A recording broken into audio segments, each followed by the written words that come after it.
Deputy Speaker, maybe it's important before we start to assist our friends not to rely a lot on News 24 and various other media reports to analyze the ANC.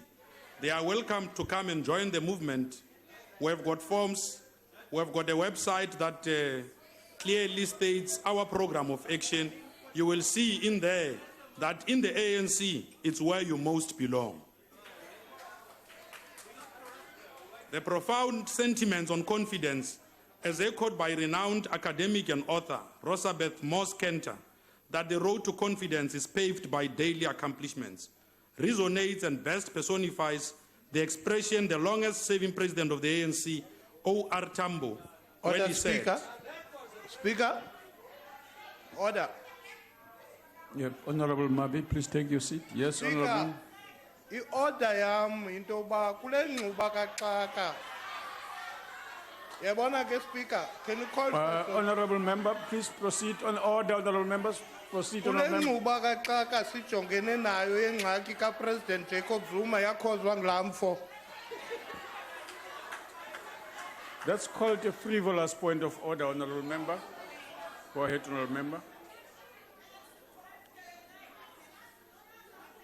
Quoting what the longest serving president of the ANC, O.R. Tambo, has said when he said, we need young men and women of high moral stamina and integrity, of courage and vision.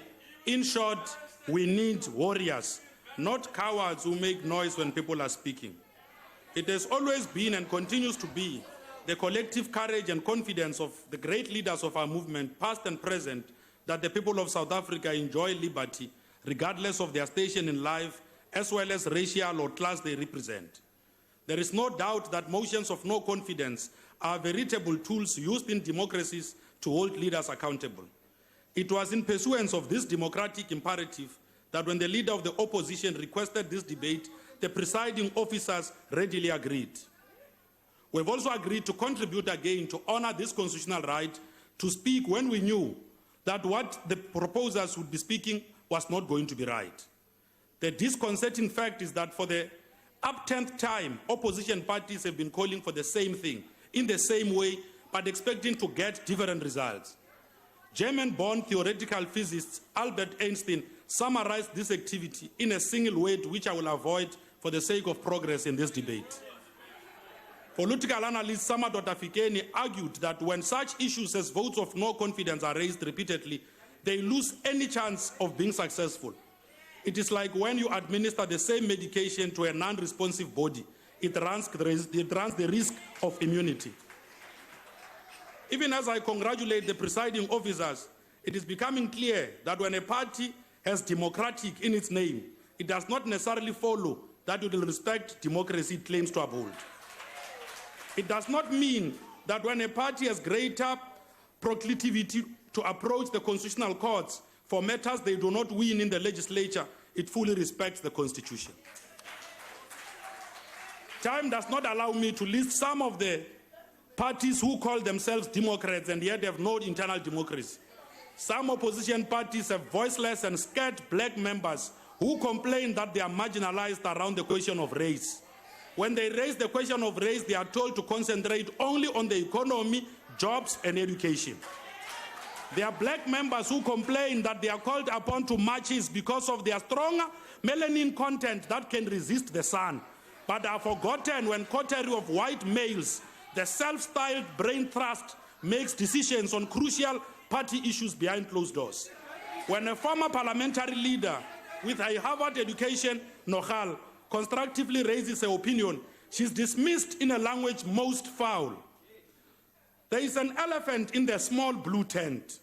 And to use the trickery of the vote of no confidence will not distract from the need to address this problem of race within the DA's party structure. Ordinarily, we would not be too concerned when a party self-destructs through turning a blind eye to the resurgence of racism. But to self-destruct using the tool of racial exclusion is an issue for all parties to fight against, within and outside their own parties. For us as champions of non-racialism, it is our historic duty to call on all South Africans, including political parties, to fight racism. wherever it rears its ugly head. Unfortunately, the DA continues to feed its black recruits the notion that they are embodiment of multiracialism, an utopia without race, and some post-apartheid racial paradise. A sneaked, maneuvered ploy to undo public confidence in our movement by playing the man will fail dismally even before takeoff. Bagologolo ba boletše ba re nnete ya pholosha. Maafrika Borwa ka moka ka bophara a tshwanetse go tseba ntlha le thito ya taba.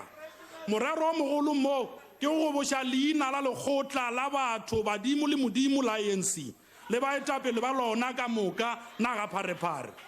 Go tlhabolola naga le go lweša tlala a di bonale e le tše dingwe tša dintlha tše di tseneletšeng ka mo gare ga lekgotla le la kganetšo le la DA le. The truth and only the truth will set our people free. We have done and continue to do more. As Kanta puts it, the road to confidence is paved by daily accomplishments. In 2010, Minister Lindiwe Sisulu stated that there was a need for the review of rules to deal with such unfortunate votes of no confidence, which will not succeed. Minister Ngwagura Matlodi. Speaker. Yes, Honourable Member. What are you rising on? Honourable Mabe, please take your seat. Yes, Honourable Member. Deputy Speaker, this is a point to you, sir. This is the second ANC speaker in this debate, a no-confidence debate. And we are yet to hear a single reason why this House should have confidence in the President. When are they going to get to the point? Okay, Honourable Member, take your seat. Proceed, Honourable Member. Minister Ngwagura Matlodi stated that the motion would go down in history as a tragic error founded on the shifting sense of illusion. On that occasion, the motion had been proposed by a party that had 30 members. Today, there are 3. I can only underscore the futility by using the more familiar vernacular idioms and metaphors. So be careful on what you are asking for. I'm also underscoring the futility of the exercise because to achieve their aim, the proposers of the motion demand conditions that will need the bending of parliamentary rules and the Constitution. First, they want this sitting to vote by secret ballot. This is a dangerous field, for in their desire to spring to, so to speak, some of the ANC members to support them, it may well work in reverse. Before you try to invade the ANC flank, check if your flank is closed. There may well be many disgruntled DA members who may vote with the ANC on this matter. Beware of what you are asking for. Some of the well-choreographed actions we have witnessed in this 5th Parliament are most reminiscent of activities of the erstwhile National Socialist German Workers' Party, which contested the 1928 German parliamentary elections a year after its banning had been lifted, receiving less than 3% of the vote, winning just 12 seats out of a total of 491. They were not deterred by the low vote. Having members in the German parliament was important to them to drive their ruthless agenda. They declined to behave like regular parliamentary party and conducted themselves as a stormtroop unity. Their conduct in parliament was well-calculated strategy. They thrived on cult of megalomaniac personality with oratorical gift, militaristic pretensions, a demagogic populism that mobilizes on the base of grievance and victimhood. Such actions need to be watched closely and with maximum vigilance. In a bigger scheme of things, motion of no confidence is nothing but a mere dress rehearsal to test if the ANC's majority can be shaken. We've done quite a lot to resolve the problems of the people of this country.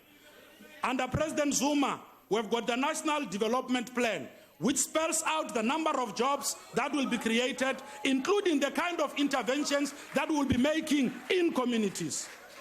Because in the ANC, we believe in the words of Chevanes that the future belongs to freedom. To give the impression that there are many opposition parties which support the motion against one party is disingenuous if it does not talk to actual number crunching. Frankly, the numbers will never add up when all the opposition parties were to vote as a bloc, because numbers are not on the side of the motion. The chief whip of the Democratic Alliance claims to have released contact details of ANC members of parliament so that in a petition type of persuasion, members of the public should make a direct appeal to the ANC members to put their president under the bars. If this is not crass desperation, I do not know what it is. There is a propaganda war against the principle of majoritarianism on which this House is based. Knowing that there is an imminent failure of the motion, they tell the public that the ANC will use its majority to block the motion. Your time is expired. But what is exactly supposed to be the role of majority? Is to vote in the interest of the people of South Africa. Honorable Madisha.